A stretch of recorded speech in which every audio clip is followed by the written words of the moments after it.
जय हिंद दोस्तों। मैं प्रदीप सर आप सबका स्वागत करता हूं आपके अपने इस यूट्यूब चैनल में। तो बच्चों, आज हम आप सबके बीच एक बहुत ही इम्पोर्टेंट, बहुत ही अच्छा टॉपिक आप सबके बीच लाए हुए हैं। तो आप सब जानते हैं कि हम आपको जो है फिजिकल केमिस्ट्री का, यानी हम केमिस्ट्री का बच्चों तीसरा अध्याय आप सबको पढ़ा रहे हैं। और तीसरे अध्याय में हमने अभिक्रिया की कोटि के बारे में बताया था बच्चों, जिसमें से ये बेहद इंपॉर्टेंट है जो है अध्याय है। और इसमें जो हेडिंग है बच्चों, ये भी बहुत इंपॉर्टेंट है। ये आगामी बोर्ड 2025 और 26 में आने के चांसेस बहुत ज्यादा है बच्चों, क्योंकि अभी तक जो बोर्ड में पूछे गए हैं ये कोट से, अब क्रिया की कोट से ही क्वेश्चन एग्जाम में बनते हैं बच्चों। ठीक है, तो आप सब क्या करिए, मेरे इस वीडियो को आप लोग जो है अच्छे से देखा करिए, साथ में आप कॉपी और पेन लेकर बैठा करिए बच्चों।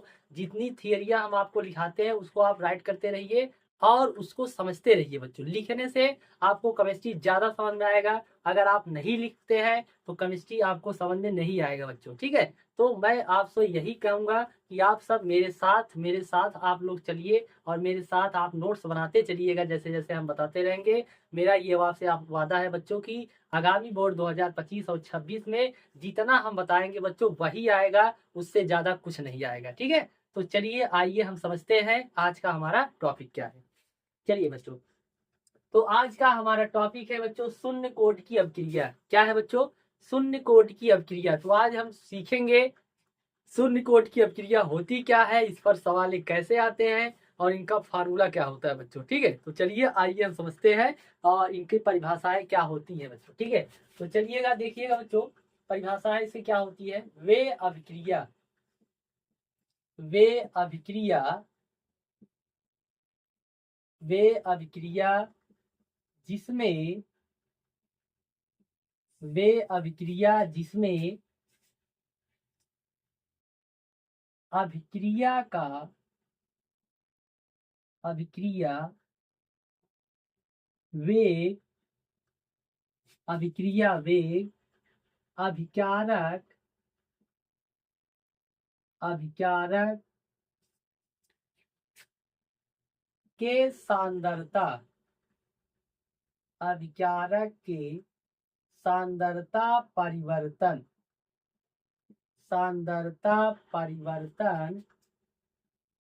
पर निर्भर नहीं करता है, निर्भर नहीं करता है उसे उसे शून्य कोट की उसे शून्य कोट की अभिक्रिया उसे शून्य कोट की अभिक्रिया कहते हैं। उसे क्या कहते हैं बच्चों? शून्य कोट की अभिक्रिया कहते हैं। तो ये बच्चों आपकी क्या होगी? परिभाषा होगी। तो चलिए बच्चों देखते हैं परिभाषा एक बार और रिपीट करते हैं। तो शून्य कोट की अभिक्रिया क्या होती है बच्चों? वे अभिक्रिया जिसमें अभिक्रिया वेग अभिकारक के सांद्रता परिवर्तन पर निर्भर नहीं करता है, उसे शून्य कोट की अभिक्रिया कहते हैं बच्चों। ठीक है, आइए हम इसे जो है थ्योरेटिकल के माध्यम से समझते हैं कि क्या कैसे जो है होता है शून्य कोट की अभिक्रिया। ठीक है, तो बच्चों जैसा कि आप सब जानते हैं कि हम आपको वेग निकालना सिखाए थे बच्चों, तो वही देखते हैं। देखिएगा, जैसे मान लीजिए बच्चों कोई एक रिएक्शन है, आर इजकल टू क्या बना रहा है? पी बना रहा है। एक कोई रिएक्शन हमने लिया, आर इजकल टू क्या बन गया बच्चों? पी बन गया। आर आर जहां रहेगा बच्चों वहां अभिकारक है और पी आपका क्या होगा? उत्पाद होगा। ठीक है, तो बस बच्चों जैसे हम इसका वेग निकालेंगे, जैसे ही हम इसका वेग निकालेंगे बच्चों, तो वेग वेग बराबर हो जाएगा के एक टू मास ऑफ आर की पावर क्या हो जाएगा बच्चों? 0, क्योंकि ये शून्य कोट की अभिक्रिया है। अगर शून्य कोट की अभिक्रिया है तो जो अभिकारक की सांद्रता का जो आपका पावर लिखा जाएगा वो शून्य होगा बच्चों। जब ये इसका पावर शून्य होगा तो हम जान जाते हैं कि ये शून्य कोट की अभिक्रिया होती है। ठीक है, क्योंकि ये सांद्रता परिवर्तन पर निर्भर नहीं करता है। ठीक है, आइए फिर इसके बाद बच्चों हम क्या करेंगे? वेग वेग बराबर, अब बच्चों देखिएगा, R naught, X to mass of R naught की पावर 0 है, इसका मान कितना होगा बच्चों 1। यदि किसी की पावर अगर शून्य होता है तो उसे हम कितना मानते हैं बच्चों 1 मानते हैं। तो यहाँ पर क्या मान लेंगे 1 मान लेंगे, तो के गुणे क्या हो जाएगा बच्चों 1 हो जाएगा। तो इसी प्रकार बच्चों जो है वेग बराबर हो जाएगा के। यानी ये आपसे पूछा जाता है, ये आपसे पूछा जाएगा बच्चों, ऐसी कौन सी कोट की अपक्रिया होती है जिसमें वेग और वेग स्थिरांक आपस में क्या होते हैं, बराबर होते हैं। तो आपका जवाब होगा बच्चों शून्य कोट की अपक्रिया। तो शून्य कोट की अपक्रिया में वेग और वेग स्थिरांक आपस में क्या होते हैं बच्चों, बराबर होते हैं। ठीक है, तो चलिए जैसे इसका हम एग्जाम्पल देखते हैं बच्चों, इसका एग्जाम्पल आइए देखते हैं। तो एग्जाम्पल इसका होता है बच्चों, बहुत अच्छा एग्जाम्पल है, जैसे देख लीजिएगा। एग्जाम्पल जैसे है बच्चों देखिएगा, जैसे मान लीजिए एग्जाम्पल हम ले लेते हैं। एग्जाम्पल बच्चों जैसे हमारा H2 plus Cl2 is equal to क्या हो गया बच्चों 2HCl, क्या निकलते आया है 2HCl। ये हमारा एग्जाम्पल है बच्चों। अगर इसका हम वेग निकालते हैं तो वेग इजकल टू हो जाएगा, वेग इजकल टू होता है बच्चों के मतलब कांस्टेंट होता है। अब इसे आप लिखेंगे एक टू मास ऑफ H2 की पावर क्या हो जाएगी बच्चों शून्य हो जाएगी। फिर इसका आप लिख दीजिए एक टू मास ऑफ Cl2 की पावर क्या हो जाएगी शून्य हो जाएगी। तो ये इसका एग्जाम्पल है बच्चों, और हमने इसको क्या किया वेग के माध्यम से लिख दिया बच्चों। ठीक है, तो आइए हम इसका अब जो है ग्राफ देखते हैं बच्चों। इसका ग्राफ कैसे निकालते हैं देखिएगा बच्चों, इसका ग्राफ क्या होता है देखिए। तो इसका ग्राफ होता है बच्चों, आइए हम देखते हैं शून्य कोट की अपक्रिया का ग्राफ। तो यहाँ पर हेडिंग आप लगा दीजिएगा शून्य शून्य कोटि शून्य कोटि की अभिक्रिया, शून्य कोट की अभिक्रिया का ग्राफ। तो बच्चों ये ग्राफ पूछा जाता है, बहुत ही इंपॉर्टेंट है। शून्य कोट की अभिक्रिया का ग्राफ होता है बच्चों। देखिए क्या करना है आपको, एक लाइन ऐसे बनाना है बच्चों, यहाँ पर वेग लिखना है, ऊपर वाली लाइन पर वेग रहता है बच्चों, नीचे वाले क्या रहते हैं सांद्रता, क्या रहते हैं बच्चों सांद्रता रहते हैं। तो इसमें क्या हमने पढ़ा है कि जो शून्य कोटि की अपक्रिया होती है बच्चों वो सांद्रता पर निर्भर नहीं करती है, सांद्रता के परिवर्तन पर निर्भर नहीं करती है। जब बच्चों सांद्रता के परिवर्तन पर निर्भर नहीं करेगा तो आपको केवल वेग वाले लाइन से ऐसे सीधे कर देना है बच्चों। क्या करना है, सीधा एक लाइन खींच देना है। तो ये हमारा शून्य कोटि की अपक्रिया का जो है ग्राफ है। क्या है तो शून्य कोटि की अपक्रिया का ग्राफ है। इसे आप देख लीजिए, ऊपर की तरफ वेग रहता है, नीचे की तरफ सांद्रता रहता है, और एक लाइन सीधे जा रही है। इसका मतलब होता है कोई परिवर्तन नहीं हुआ है बच्चों। जब अपक्रिया के वेग में परिवर्तन होगा तो लाइन ऐसे थोड़ा सा क्रॉस करेगी। जब लाइन सीधी हो जा रही है इसका मतलब कोई परिवर्तन नहीं हो रहा है। ठीक है, तो चलिए आइए हम इसका जो है समाकलन निकालते हैं बच्चों। शून्य कोटि की अपक्रिया के सूत्र को हम सीखते हैं, इनका सूत्र क्या होता है और इसे हम निकालेंगे बच्चों। ठीक है, तो बने रहिए हमारी इस क्लास में। तो अब हम बच्चों शून्य कोटि की अपक्रिया का समाकलित वेग समीकरण को सीखेंगे कि शून्य कोटि की अपक्रिया का समीकरण क्या होता है बच्चों। ठीक है, और ये बच्चों बहुत ही इंपॉर्टेंट टॉपिक है, एग्जाम में आपको अधिकतर ये पूछा जाता है। अभी तक दो ही पूछे गए हैं, एक शून्य कोटि की अपक्रिया और एक प्रथम कोटि की अपक्रिया। तो बच्चों हम हेडिंग अब लगाएंगे शून्य कोटि की अपक्रिया का समाकलित वेग समीकरण। ठीक है, तो आज का जो हमारा अगला हेडिंग रहेगा बच्चों वो होगा शून्य कोटि की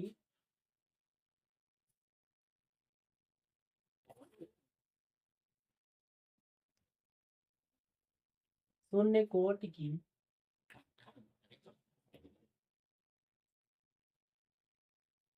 अभिक्रिया, शून्य कोटि की अभिक्रिया का समाकलित समाकलित वेग समीकरण। ठीक है बच्चों, तो आज का हमारा ये हेडिंग रहेगा शून्य कोटि की अपक्रिया का समाकलित वेग समीकरण बच्चों, जो कि बहुत ही इंपॉर्टेंट है। तो आइए हम समझते हैं बच्चों शून्य कोटि की अपक्रिया का समाकलित वेग समीकरण क्या होता है। चलिए बने रहिए हमारी इस क्लास में। तो बच्चों शून्य कोटि की अपक्रिया का समाकलित वेग समीकरण ये बहुत ही इंपॉर्टेंट है, और इसे आज हम आपसे फार्मूले को सिद्ध करेंगे कि शून्य कोट की अभिक्रिया क्या होती है, कैसे हम लगाएंगे बच्चों। और एग्जाम में आपको शून्य कोट की अभिक्रिया परिभाषा देता है, परिभाषा के बाद आपको कहेगा इसका समकलित वेग समीकरण क्या होता है बच्चों, ये आपसे पूछा जाएगा। ठीक है, तो बने रहिए हमारी इस क्लास में, बहुत ही आज का ये टॉपिक बहुत ही अच्छा होने वाला है बच्चों। ठीक है, तो थोड़ा सा बच्चों बात को ये ध्यान देना है, और उसमें जैसे कुछ बातें आपको ध्यान देना है, और इसमें आपको कुछ चीजें जैसे आपको जानकारी होनी चाहिए। जैसे मान लीजिए, माना एक अभिक्रिया है, हमने यहाँ मान लिया, माना अभिक्रिया, माना अभिक्रिया, माना अभिक्रिया बच्चों आर इजकल टू क्या बन रहा है, पी बन रहा है बच्चों। हमने एक अभिक्रिया मान लिया है, आर इजकल टू क्या है बच्चों, पी है। ये अभिक्रिया बच्चों हमने मान लिया है, क्या लिया है, अभिक्रिया को बच्चों हमने माना है कि आर इजकल टू क्या हो जा रहा है बच्चों, पी हो जा रहा है। ठीक है, तो चलिए आइए हम लिखते हैं। तो सबसे पहले हम क्या करेंगे बच्चों, इसका वेग निकालेंगे। सबसे पहले क्या करेंगे बच्चों, इसका हम वेग निकालेंगे। तो जैसा कि आप सब जानते हैं कि हम आप सबको वेग निकालना बच्चों सिखाए थे कि वेग कैसे निकाला जाता है। तो वेग डायरेक्टली प्रोपोर्शनल होता है बच्चों किसके, अभिकारक के। तो अभिकारक ऐसे आप रख दीजिएगा। हाँ, ये है आपका क्या बच्चों, अभिकारक। हमने आपको वेग निकालना बताया था कि वेग जो होता है, अभिक्रिया की जो वेग होती है, अभिक्रिया की जो दर होती है, वो अभिकारक के सीधे समानुपाती होती है। ये हमने आपको अगले वीडियो में बच्चों बताया था। ठीक है, तो चलिए समझते हैं। ठीक है, अब बच्चों ये हमने वेग डायरेक्टली प्रोपोर्शनल लिख दिया जो है अभिकारक के, और ये शून्य कोटि की अभिक्रिया है बच्चों, तो पावर क्या लगा देंगे, 0। अगर ये शून्य कोटि की अभिक्रिया है तो पावर 0 होगी बच्चों। प्रथम कोटि की अभिक्रिया रहेगी तो पावर 1 हो जाएगा, और द्वितीय कोटि की अभिक्रिया रहेगी तो 2 हो जाएगा। ठीक है, चलिए तो बच्चों अब ये हम हटाते हैं इसे वेग। तो वेग बराबर ये कांस्टेंट, ये प्रोपोर्शनल हटता है तो बच्चों एक कांस्टेंट आता है, इसे हम क्या मान लिए, के। और ये आपका हो जाएगा बच्चों आर की पावर क्या हो जाएगी, 0 हो जाएगी। ठीक है, यहाँ तक बच्चों आपकी बात समझ में आएगी नहीं? ठीक है, अब क्या करेंगे बच्चों, आप ध्यान दीजिएगा। अब आप लोग जानते हैं कि, क्योंकि जानते हैं कि सर आर की पावर 0 इजकल टू क्या होता है, 1 होता है। सभी बच्चे जानते हैं कि आर की पावर 0, किसी की पावर अगर 0 होती है, शून्य होती है, तो उसका मान 1 होता है बच्चों। तो हम क्या करेंगे, यहाँ पर 1 रखेंगे देंगे, तो वेग इजकल टू हो जाएगा के। वेग इजकल टू क्या हो जाएगा बच्चों, के हो जाएगा। जैसे आर की पावर 1 का मान हम 1 रख देंगे, आर का पावर 0 का मान 1 रखेंगे बच्चों, तो क्या आ जाएगा, वेग बराबर क्या हो जाएगा, के हो जाएगा। ठीक है बच्चों, चलिए आइए हम आपको कुछ और बातें बताते हैं। जैसा कि आप सब जानते हैं बच्चों, जानते हैं कि वेग कैसे लिखा जाता है बच्चों। वेग लिखा जाता है D X to mass of upon D के रूप, डी टी के रूप में। वेग बच्चों ऐसे लिखा जाता है। जब हम आपको वेग निकालना सिखा रहे थे तो हमने आपको बताया था कि वेग जो लिखा जाएगा वो डी एक to mass of upon D T के रूप में लिखा जाएगा बच्चों। ठीक है, और अभिकारक की सांद्रता कम रहेगी तो माइनस चिन्ह से लिखेंगे, और उत्पाद की सांद्रता ज्यादा होती थी बच्चों तो प्लस चिन्ह से लिखते थे। ठीक है, तो आप यहाँ पर क्या लिखेंगे, वेग को लिखेंगे माइनस डी एक to mass of upon D T. चलिए बच्चों, तो चलिए हम लिखते हैं बच्चों। तो जैसा आप जानते हैं कि जो आपका वेग होता है वो माइनस डी एक टू मास ऑफ इसका अपान क्या हो जाएगा, डी टी के रूप में लिखा जाएगा बच्चों।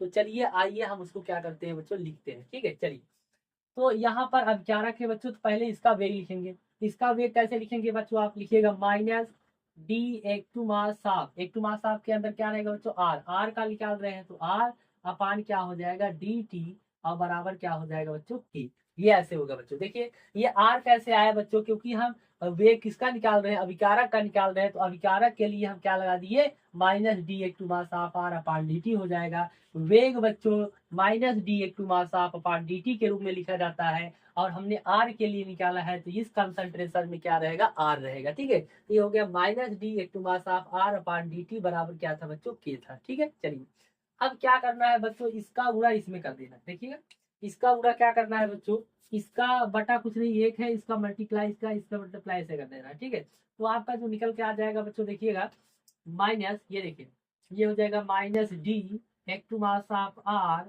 और बराबर क्या हो जाएगा बच्चों, के इंटू डी टी, इंटू क्या हो जाएगा बच्चों, डी टी। अब इस माइनस को बच्चों इस तरफ कर देंगे, जब इस माइनस को इस तरफ कर देंगे तो ये हो जाएगा डी एक टू मास ऑफ आर बराबर क्या हो जाएगा, माइनस के इंटू डी टी। क्या होगा बच्चों, k इंटू डी टी हो जाएगा। ठीक है, अब बच्चों हमको इस तरह से बनाना पड़ेगा। ठीक है, जैसे ही हम यहाँ इस तरह से बना देंगे बच्चों, अब क्या करेंगे, दोनों पक्षों का समाकलन करेंगे बच्चों। क्या करेंगे, दोनों पक्षों का हमें क्या करना है बच्चों, समाकलन कर देंगे। जैसे ही हम दोनों पक्षों का समाकलन करते हैं बच्चों, तो देखिए क्या निकल के आता है। तो आप लिखेंगे यहाँ पर दोनों पक्षों का समाकलन करने पर करने पर हम दोनों पक्षों का क्या करेंगे बच्चों, समाकलन करेंगे। तो समाकलन का बच्चों चिन्ह होता है, समाकलन का क्या चिन्ह होता है बच्चों, इस तरह से आप लगाना है आपको। ठीक है, तो चलिए आइए हम दोनों पक्षों का समाकलन करते हैं और समाकलन का फार्मूला भी आपको हम बताते हैं बच्चों। ठीक है, चलिए, तो यहाँ पर दोनों पक्षों में हम समाकलन लगाएंगे बच्चों, देखिएगा। तो बने रहिए हमारे इस क्लास में। ये हो जाएगा बच्चों समाकलन D X to mass of R, ये कर दिए, बराबर है बच्चों, बराबर लगा दिए। फिर ये देखिए माइनस, और के है, ये के क्या है बच्चों, वेग स्थिरांक है। के वेग स्थिरांक है, तो वेग स्थिरांक जो होता है, स्थिरांक का समाकलन नहीं होता, उसको हम बाहर करेंगे बच्चों, इसको हम बाहर कर देंगे। जैसे इसे हम बाहर करेंगे बच्चों, तो ये हो जाएगा माइनस के समाकलन डी टी हो जाएगा बच्चों। ठीक है, तो ये बात ध्यान दीजिएगा, यहाँ पर के का समाकलन नहीं करेंगे, के सापेक्ष समाकलन नहीं होगा क्योंकि वो वेग स्थिरांक है बच्चों। ठीक है, तो अब हम क्या करेंगे, समाकलन को हमने लगा दिया बच्चों, अब इसे हल करेंगे। चलिए, तो आप फार्मूला ये जानते हैं कि समाकलन डी एक्स बराबर होता है बच्चों यक्स के। समाकलन एक सूत्र होता है, समाकलन D X equal to X होता है, यानी डी के सापेक्ष जो यक्स है वही लिखा जाएगा केवल। तो यहाँ पर देखिए समाकलन है, डी है, सापेक्ष क्या है बच्चों, आर नॉट है, एक टू मास ऑफ आर है, तो यही आर हम लिख देंगे। ठीक है, तो यहाँ पर देखिएगा, यहाँ पर देखिएगा बच्चों, तो यहाँ पर जैसे ही ये हटेगा बच्चों, देखिए समाकलन डी एक्स इक्वल टू क्या होता है, एक्स होता है, तो यहाँ पर केवल क्या जो हो जाएगा, एक टू मास ऑफ आर हो जाएगा। ठीक है, अब बराबर, तो अब देखिए बच्चों, एक टू मास ऑफ क्या हो जाएगा, आर हो जाएगा। अब ये माइनस के, अब ये समाकलन हटेगा बच्चों, देखिए ये समाकलन हट रहा है डी एक्स, तो समाकलन डी टी इक्वल टू हो जाएगा क्या बच्चों, टी हो जाएगा। तो यहाँ पर हमें क्या लिखना है, कोई चीज नहीं है, मल्टीप्लाई, इसके बाद समाकलन डी टी इक्वल टू क्या होता है, टी होता है, तो यहाँ हम क्या लिख देंगे बच्चों, टी। और जैसे ही समाकलन जब हट जाता है बच्चों, तो समाकलन स्थिरांक जोड़ा जाता है, और उस समाकलन स्थिरांक को हम क्या जोड़ दिए बच्चों, सी मान लेते हैं। क्या मान लेते हैं, सी। यहाँ पर सी क्या है, सी आपका है समाकलन, समाकलन स्थिरांक है बच्चों, समाकलन स्थिरांक है। ठीक है, तो हमने समाकलन स्थिरांक सी जोड़ दिया बच्चों। ठीक है, और यहाँ पर जो है, यहाँ पर अब जब हल कर देंगे बच्चों, तो ये आ जाएगा are equal to minus K T, और प्लस क्या हो जाएगा बच्चों, सी। अब चूंकि हम मान लेते हैं सी इक्वल टू, मान लेते हैं बच्चों R naught, C equal to क्या मान लेते हैं, R naught. C equal to क्या मानते हैं बच्चों, आर नॉट मानते हैं, आर की पावर क्या मान लेते हैं, जीरो मान लेते हैं, आर नॉट मान लेते हैं। तो अब बच्चों जैसे कि अब यहाँ पर हम लिख देंगे सी का मान, देखिएगा सी का मान, देखिए सी का मान, जैसे अगर बच्चों इसे हम समीकरण नंबर एक मान लें, क्या मान लें, समीकरण नंबर एक, तो यहाँ पर लिख देंगे सी का मान समीकरण नंबर एक में रखने पर, सी का मान, सी का मान समीकरण नंबर, समीकरण नंबर एक में रखने, रखने पर, सी का मान समीकरण नंबर एक में रखने पर बच्चों। ठीक है, तो चलिए जहां पर बच्चों सी है, वहां पर हम क्या रखेंगे, आर नॉट, क्या रखेंगे बच्चों, आर नॉट। तो यहाँ पर ये आप इसे राइट कर लीजिएगा, एक टू मास ऑफ आर बराबर माइनस के टी और प्लस सी के स्थान पे क्या रखेंगे बच्चों, एक to mass of R naught. ठीक है, तो यहाँ तक बच्चों आपको समझ में आया है। अब चलिए जगह नहीं है तो हम और आगे की तरफ लिखते हैं, चलिएगा देखिएगा, बने रहिए हमारे इस क्लास में बच्चों। तो हम आगे की तरफ बढ़ते हैं, इस तरफ देखिएगा। चलिए देखिए बच्चों, इसको हम एक बार फिर लिखते हैं, तो आर इजकल टू हो जाएगा बच्चों माइनस के टी और प्लस आर नॉट। चलिए आइए समझते हैं बच्चों। तो हम क्या करेंगे बच्चों, देखिएगा इसको इस तरफ लाते हैं, देखिएगा ध्यान दीजिएगा बच्चों, अगर बच्चों हम इसे जो है यहीं पर रहने दे, इसको यहीं रहने दे, उसको इस तरफ लाए, तो आप देखिएगा समीकरण कैसे बनता है, ध्यान दीजिएगा। तो बच्चों ये माइनस के टी है, माइनस के टी को हम इस तरफ लाएंगे तो ये प्लस के टी बन जाएगा। तो प्लस के टी बराबर आर नाट जैसे है बच्चों वैसे रह दीजिए, आर नाट। ठीक है, आर नाट अपने स्थान पे, ये इधर आया तो ये माइनस का प्लस हो गया, ये बच्चों प्लस में इस तरफ जाएगा ये माइनस बन जाएगा। ये आपका बन गया। देखिए ये आपका था किसमें, ये आपका बच्चों माइनस में था, इस तरफ आया किसमें हो गया प्लस में। आर नाट जैसे था वैसे रह दीजिए और आर को हमने लाया इस तरफ, ये हो गया आर नाट माइनस क्या हो गया बच्चों आर हो गया। क्या हो गया, आर नाट माइनस जो है क्या हो गया आर हो गया बच्चों। तो चलिए आइए देखते हैं, फिर आगे देखिए यहाँ से हमने के की वैल्यू निकालेंगे तो के इजकल टू हो जाएगा टी, इन दोनों के बटे हो जाएगा बच्चों। तो ये हो जाएगा आर नाट माइनस एक टू मास ऑफ आर और बटे क्या हो जाएगा बच्चों टी। तो यही आपका बच्चों शून्य कोट की अपक्रिया का क्या है समीकरण है। ये बच्चों क्या है आपके शून्य कोट की अपक्रिया का क्या है समीकरण है। तो यहाँ पर हम लिख देते हैं, क्या लिखेंगे बच्चों, यहाँ पर के क्या है आपका, के है बच्चों वेग स्थिरांक, के क्या है वेग स्थिरांक है, के क्या है वेग स्थिरांक है। और आपका आर नॉट क्या है बच्चों, एक मास ऑफ आर नॉट क्या है, ये है प्रारंभिक सांद्रता, ये है प्रारंभिक, ये है बच्चों प्रारंभिक सांद्रता, ये प्रारंभिक सांद्रता है। आर क्या है बच्चों, आर है अंतिम सांद्रता, आर क्या है अंतिम सांद्रता, आर है अंतिम सांद्रता। और इसके बाद बच्चों टी आपका क्या है, टी जो है टी आपका है बच्चों समय, टी क्या है बच्चों आपका समय है। ठीक है, तो इस प्रकार हम क्या करते हैं शून्य कोट की अपक्रिया के जो है व्यंजक को निकालते हैं, समीकरण को निकालते हैं बच्चों। तो ये आपसे यदि पूछा जाए कि शून्य कोट की अपक्रिया का समाकलित वेग समीकरण क्या होता है, तो आप के बराबर एक to mass of R not minus एक to mass of R upon क्या बताएंगे टी। ठीक है बच्चों, तो यहाँ पर आर नॉट क्या है बच्चों, ये प्रारंभिक सांद्रता है, ये अंतिम सांद्रता है, टी समय है और के क्या है बच्चों वेग स्थिरांक है, के क्या है बच्चों वेग स्थिरांक है। ठीक है, तो चलिए आइए हम अब अगले टॉपिक पे चलते हैं कि शून्य कोट की अपक्रिया के अर्ध आय पर डिस्कस करेंगे बच्चों। तो शून्य कोट की अपक्रिया का अर्ध आय क्या होता है आइए हम समझते हैं। ठीक है, तो अगला हेडिंग हमारा रहेगा बच्चों शून्य कोट की अपक्रिया का अर्ध आय।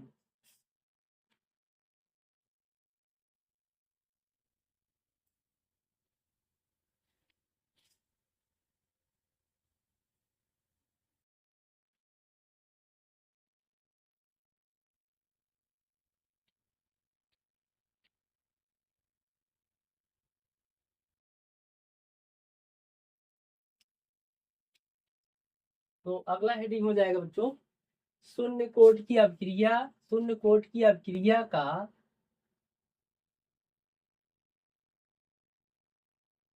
अर्ध आयु।